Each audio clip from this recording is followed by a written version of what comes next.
नमस्कार विद्यार्थियों। आज की कक्षा में हम प्रोफेसर शोंकू जो एक कॉमिक है उसके बारे में चर्चा करेंगे। तो चलिए हम इस पाठ की शुरुआत करते हैं। और प्रोफेसर शोंकू जिसे लिखा है सत्यजीत रॉय ने। यह एक बांग्ला कहानी का अनुवाद है। प्रोफेसर शोंकू सत्यजीत रॉय की चुनिंदा कहानी श्रृंखलाओं में से एक है। इस श्रृंखला की पहली कड़ी थी the diary of space travel. इसे संदेश नामक पत्रिका में 1961 में प्रकाशित किया गया था। आज हम उसी श्रृंखला में से एक कहानी प्रोफेसर शोंकू और जगमगाती मछलियां पढ़ेंगे। यह कहानी भी 1968 में संदेश पत्रिका में प्रकाशित हुई थी। सत्यजीत रॉय बांग्ला में लिखते थे। इस कहानी का अनुवाद गोपा मजूमदार ने किया था। इसका हिंदी अनुवाद आपके लिए प्रस्तुत है। दृश्य एक। प्रोफेसर त्रिलोकेश्वर शोंकू मध्यम आयु के वैज्ञानिक हैं। वह अलग अलग तरह की खोज करते हैं। वह अपनी पालतू बिल्ली न्यूटन के साथ रहते हैं। प्रोफेसर शोंकू। दृश्य टू। प्रोफेसर शोंकू की नई खोज। अरे वाह, मेरा प्रयास सफल हुआ। आखिरकार मैंने लिंगोग्राफ बना ही लिया। अब मैं किसी भी भाषा का अनुवाद तुरंत कर सकता हूँ। दृश्य तीसरा। अगले दिन प्रोफेसर शोंकू को अखबार पढ़ते हुए। अरे, यह कैसी खबर है। गोपालपुर समुद्र तट पर कुछ मछुआरों ने जगमगाती लाल रंग की मछलियां पकड़ी हैं जो जाल से अपने आप निकलकर चली गईं। तभी उनके पड़ोसी अविनाश बाबू आते हैं।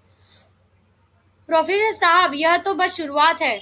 देखिएगा, वह दिन दूर नहीं जब मछलियां पानी से निकलकर हम इंसानों को जाल में पकड़ेंगे। हा हा हा। दृश्य चौथा।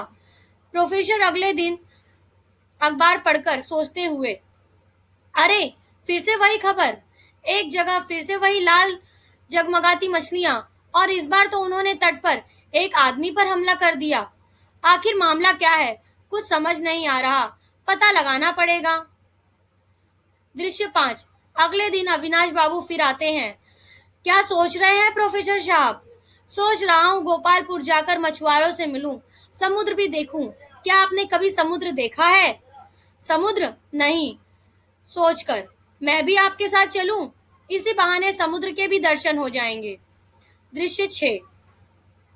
2 दिन बाद गोपालपुर के समुद्र तट पर प्रोफेसर शोंकू और अविनाश बाबू मछुआरों से पूछताछ करते हुए। क्या आपने लाल रंग की जगमगाती मछलियों को देखा है? हाँ हाँ, मैंने ही उन्हें पकड़ा पकड़ा। हम जान गए कि यह कुछ अलग है। बस यह तुरंत जाल से निकलकर मेंढक की तरह फुदककर वापस पानी में चली गई। प्रोफेसर साहब, गुत्थी तो सुलझती जा रही है। समझ नहीं आ रहा क्या करें। दृश्य 7।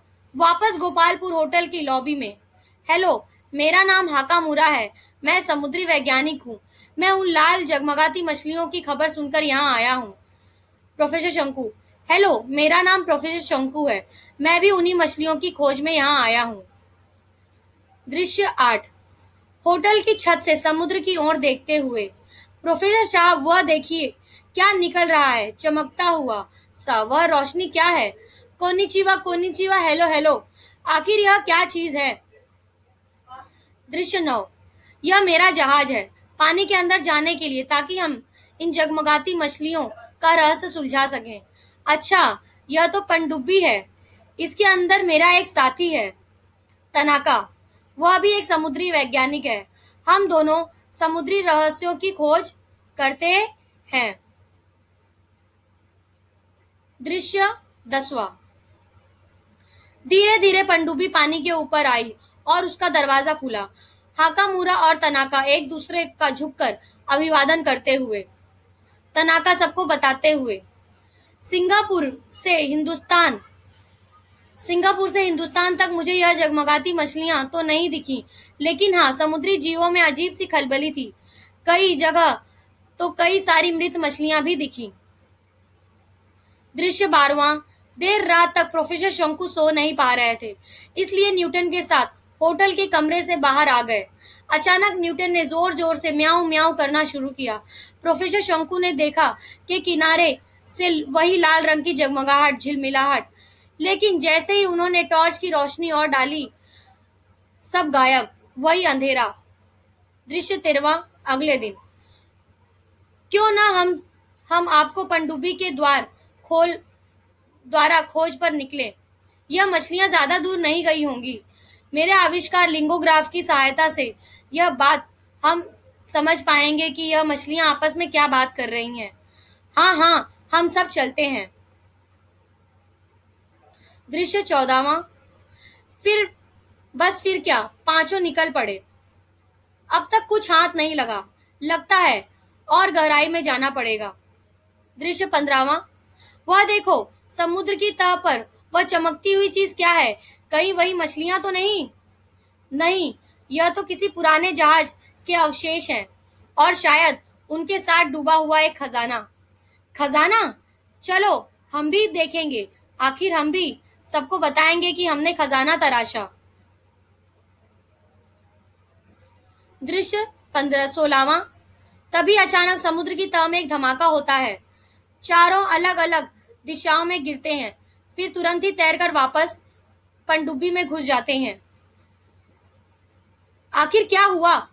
क्या किसी व्हेल ने गुलाटी मारी थी? क्या कोई ज्वालामुखी फटा? चारों ओर फिर सन्नाटा, पनडुब्बी के चारों ओर मछलियां।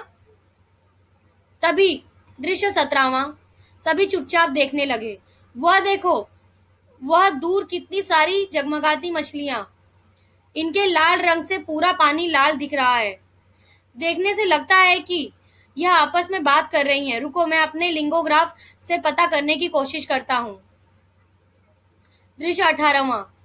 ओ, इनकी बातें समझ नहीं आ रही हैं, लेकिन हरकतों से लगता है जैसे यह किसी और ग्रह से आई हैं, और वह कोने में जो चट्टान है उसके बीच इनका यान फंस गया है। दृश्य 19वां। कोई और निष्कर्ष न निकलने पर यही सही लगा कि यह किसी और ग्रह से लगती हैं, गलती से आ गई हैं और रहने की जगह खोज रही हैं। लेकिन समुद्र में गंदगी और बढ़ते तापमान की वजह से यह किनारे आ गई होंगी। जहां एक बार मछुआरों ने इन्हें पकड़ लिया, दूसरी बार के प्रयास में भी इन्होंने अपने बचाव के लिए उस आदमी पर हमला किया। दृश्य 19वां 20वां। तो फिर क्या किया जाए? यह मछलियां तो खत्म हो जाएंगी। चलो मिलकर फंसे यान को निकालते हैं। सभी लोग नए फंसे हुए यान को निकालते, जैसे आप 20वें दृश्य में देख रहे हो। दृश्य 21वां। वह देखो, यान निकलते ही सारी मछलियां उसमें घुस गई और तुरंत निकल गई आकाश में। आखिरी दृश्य, दृश्य 22। लो, समुद्र की लालिमा खत्म हो गई। धन्यवाद।